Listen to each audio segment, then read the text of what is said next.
નમસ્કાર ગુજરાતના અધિકારી મિત્રો, આજે આપણે જોવાના છે 9 ઓગસ્ટ 2025નું મોસ્ટ ઇમ્પોર્ટન્ટ કરંટ અફેર. તે પહેલાં ખાસ કરીને ચેનલ ઉપર નવા હોય તો ચેનલને સબસ્ક્રાઈબ કરી લેવી, વિડીયો પસંદ આવે લાઈક કરવો અને તમારા મિત્રો સુધી અવશ્યથી શેર કરી દેવો. તો ચલીએ આજના ઇમ્પોર્ટન્ટ ક્લાસની આપણે શરૂઆત કરી દઈએ. તો તાજેતરમાં જ રાષ્ટ્રીય હાથવણાટ દિવસ 2025 ક્યારે મનાવ્યો? તો 7 ઓગસ્ટે આ દિવસ મનાવ્યો છે. ભારતમાં સ્વાતંત્રતા ચળવળ હાથવણાટ ક્ષેત્રે મહત્વની ભૂમિકા ભજવી અને 7 ઓગસ્ટ 1905ના રોજ શરૂ કરાયેલ સ્વદેશી ચળવળ વસાહતની શાસન માટે આર્થિક પ્રતિકારક એક સ્વરૂપ તરીકે સ્વદેશી ઉદ્યોગ ખાસ કરીને હાથવણાટને સમર્થન આપ્યું હતું. અને આ વર્ષના સન્માનમાં ભારત સરકારે 2015ના રોજ આ 7 ઓગસ્ટને આપણે રાષ્ટ્રીય હાથવણાટ દિવસ તરીકે જાહેર કર્યો હતો. પેલો એટલે 2015માં યોજ્યો હતો. પ્રથમ ઉજવણી ઉદ્ઘાટન પ્રધાનમંત્રી નરેન્દ્ર મોદીએ ચેન્નાઈમાં કરી હતી. આ 11મો છે રાષ્ટ્રીય હાથવણાટ દિવસ, જે 7 ઓગસ્ટ 2025ના રોજ નવી દિલ્હીમાં ભારત મંડપમ ખાતે શરૂ થયો. તો ખાસ યાદ રાખવો આ દિવસ. આમાં ભારતના માનનીય રાષ્ટ્રપતિ ઉપસ્થિત રહે આ કાર્યક્રમમાં. આની થીમ હેન્ડલૂમ, મહિલા સશક્તિકરણ અને રાષ્ટ્રીય સશક્તિકરણ ખાસ યાદ રાખવી. 7 ઓગસ્ટે મહારાષ્ટ્રનો એમ.એસ. સ્વામીનાથનની યાદમાં જન્મજયંતિ નિમિત્તે ટકાઉ કૃષિ દિવસ જાહેર કર્યો, તો એ પણ યાદ રાખવો. અને 7 ઓગસ્ટે આપણે ભાલા ફેંક દિવસ ઉજવીએ છીએ. આ બધી વિશે તમને માહિતી જ છે, એટલે વધારે કંઈ નથી લીધું. ત્યારબાદ ઓગસ્ટ 2025માં કયો દેશ સત્તાવાર રીતે આંતરરાષ્ટ્રીય સૌર એલાયન્સમાં જોડાનાર 107મો સભ્ય બન્યો છે? તો મોલ્ડોવા બન્યો છે 107મો સભ્ય. મોલ્ડોવા આંતરરાષ્ટ્રીય સૌર એલાયન્સમાં જોડાયો, 107મો સભ્ય બન્યો. આંતરરાષ્ટ્રીય સૌર જોડાણ એ 2015માં પેરિસમાં COP21 દરમિયાન ભારત અને ફ્રાન્સ દ્વારા આને શરૂ કર્યું હતું. એક વૈશ્વિક પહેલ છે. મોલ્ડોવા નવી દિલ્હીમાં સમર્થન સાધન સોંપ્યું હતું. આનો ઉદ્દેશ્ય 2030 સુધીમાં સૌર રોકાણને અનલોક કરવા અને ટેકનોલોજી નાણાકીય ખર્ચ ઘટાડવો અને કૃષિ, આરોગ્ય, પરિવહન, વીજળી ક્ષેત્રે સૌર ઉર્જાનો ઉપયોગને પ્રોત્સાહન આપવાનું. ટૂંકમાં સૌર ઉર્જાને પ્રોત્સાહન આપવાની વાત કરેલી છે, તો યાદ રાખવું આ. ઇન્ટરનેશનલ સૌર એલાયન્સની વાત કરીએ, 2015માં આપણે વાત કરીએ COP21 દરમિયાન આ યોજાયું હતું. કોના દ્વારા? તો ભારત અને ફ્રાન્સ દ્વારા. મુખ્ય મથક ગુરુગ્રામ હરિયાણામાં છે. ડીજી તો કે ડૉક્ટર અજય માથુર છે. અને માર્ચ 2025થી આશીષ ખન્ના બનવાના છે. મોલ્ડોવા જે રાષ્ટ્રીય સી નાવ છે, કેપિટલ એનું, અને ચલણ તો કે મોલ્ડોવા લ્યુ છે. તો ખાસ યાદ રાખવું મોલ્ડોવા વિશે એટલી માહિતી. ત્યારબાદ ગ્લોબલ એઆઈસીટી ઇન્ડેક્સ 2025માં ભારતનું કયું શહેર ટોચ ઉપર છે? તો ભારતનું બેંગ્લોર છે ને એ ટોચ ઉપર રહ્યું છે આમાં. તો બેંગ્લોરમાં એક global artificial intelligence AICT index 2025માં 24મો ક્રમ મેળવ્યો, જે ભારત ટોચના એઆઈઆરડીજી અને ડેટા સેન્ટર હબ તરીકે ઉભરી આવ્યું છે. આ રિપોર્ટ બેન્ચ માર્કેટ રિપોર્ટે જાહેર કર્યો છે. ક્ષમતા, રોકાણ, કૃષિ બુદ્ધિમત્તા, નવીનતમ મૂલ્ય વગેરે આ દર્શાવે છે. આનો ઉદ્દેશ્ય તો કે સંશોધન અને વિકાસ, માળખાકીય સુવિધા, સંસાધન અને વાસ્તવિક દુનિયામાં એઆઈનો ઉપયોગ કરી વિકાસને ચાલવા આગ્રહણીય વૃદ્ધિ એટલે કે વૈશ્વિક શહેર અને કેન્દ્ર ઓળખનો ક્રમ આપવામાં આવે છે. તો ખાસ આમાં બેંગ્લોર પ્રથમ નંબર ઉપર છે.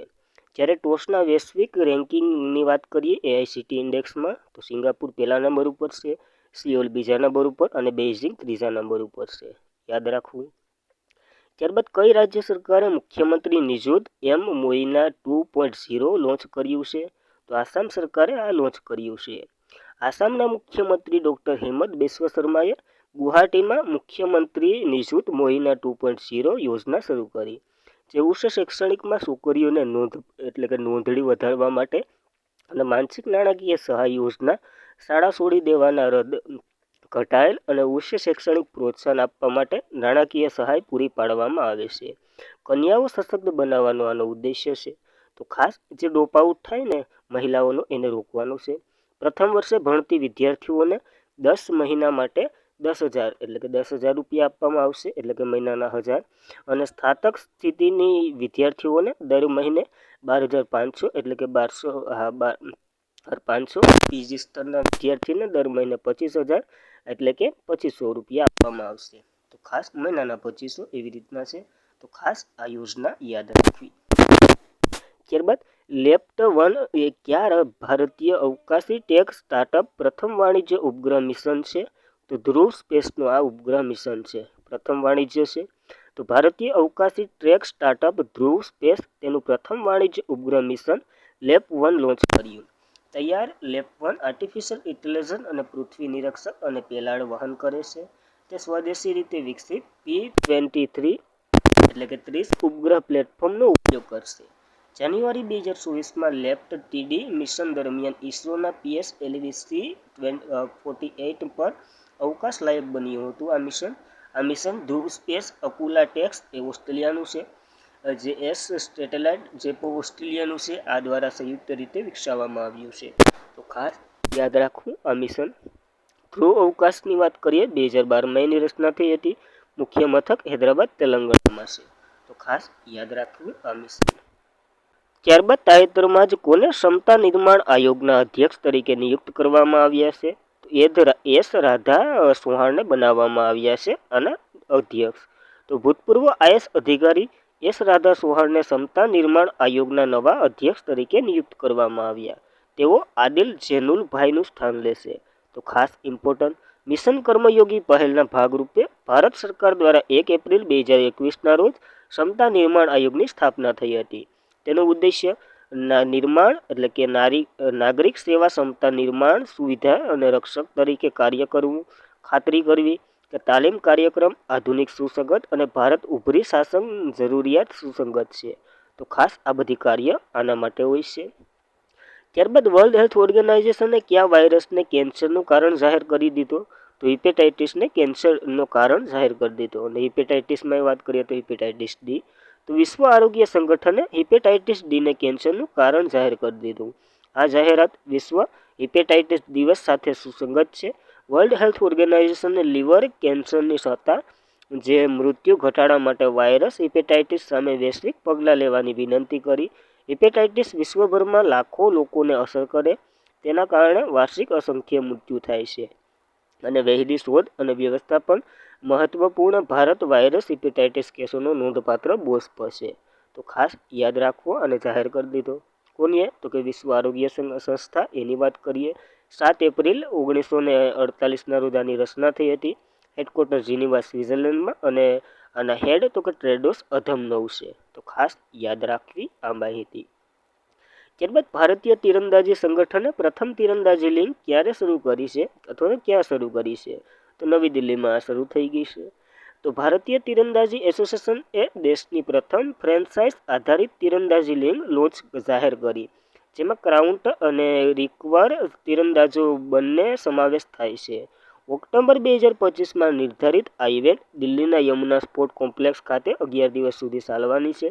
ભારતીય તીરંદાજી આનું આયોજન કરી રહ્યું છે.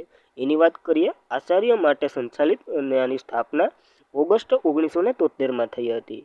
મુખ્ય મથક નવી દિલ્હીમાં અને પ્રમુખ અર્જુન મુંડા છે. તો ખાસ યાદ રાખવી આ તીરંદાજી બોડી વિશે. ત્યારબાદ સુગત શ્રીનિવાસારાલુજુ દ્વારા લખાયેલ પુસ્તક ધ ક્રોનસાઇટ નેટવર્ક કોના પર છે? તો ઇન્દિરા ગાંધી પર આ પુસ્તક લખાયેલું છે. યાદ રાખવું. જૂન 1975માં જ્યારે વડાપ્રધાન ઇન્દિરા ગાંધીએ કટોકટી જાહેર કરી હતી, ભારત તેના લોકશાહી ઇતિહાસની સૌથી તોફાની પ્રકરણોમાંનું એક પ્રવેશ્યું હતું અને નાગરિક સ્વતંત્રતાની સ્થગિત કરવામાં આવી હતી. ચૂંટણીઓ મુલતવી રાખવામાં આવી હતી. પ્રેસ પર પ્રતિબંધ મૂકવામાં આવ્યો હતો. હજારો રાજકારણીય વિરોધે અને જેલ ધકેલવામાં આવ્યા હતા. આવું બધું થયું હતું. એના ઉપર આખું આ પુસ્તક લખાયેલું છે. કેને? તો કે સુગંધ દ્વારા લખાયું છે. તો યાદ રાખવું લેખક અને પુસ્તક બંને. ત્યારબાદ ઇનસાઇડના નવા એમડી અને સીઓ તરીકે કોને બનાવવામાં આવ્યા છે? તો રાજીવ આનંદને બનાવ્યા છે અને સીઓ અને એમડી. તો ઇનસાઇડ બેંકે સોમવારે મોડી રાત્રે અનુભવ બેન્કર રાજીવ આનંદને 25 ઓગસ્ટથી 3 વર્ષ માટે મેનેજિંગ ડિરેક્ટર અને ચીફ એક્ઝિક્યુટિવ ઓફિસર તરીકે નિયુક્ત કર્યા છે. યાદ રાખવું. ઇન્ડસલેટ બેંકની વાત કરીએ એપ્રિલ 1994માં એની રચના થઈ હતી. સ્થાપક તો કે એસપી હિન્દુજા છે. મુખ્ય મથક મુંબઈ ખાતે છે અને એની ટેગલાઇન અમે તમને વધુ સમૃદ્ધ અનુભવીએ છીએ. તો ખાસ આ ટેગલાઇન સાથે બેંક વિશે યાદ રાખવું. અને આજના માટે એટલું જ હતું. ખાસ કરીને મિત્રો વિડીયો પસંદ આવે લાઇક કરો, તમારા મિત્રોને શેર કરી દેવી આજે બરોબર તબિયત નથી તો તમારું લેક્ચરનો કેન્સલ થાય એના માટે થઈને જેવી રીતના આવ્યું આજ થોડુંક ભલે તો પણ વાંધો નથી, શેર કરી દેવો, ચેનલને સબસ્ક્રાઈબ કરી દેવી અને ટેલિગ્રામમાં જોઈન્ટ થઈ જવું. ધન્યવાદ.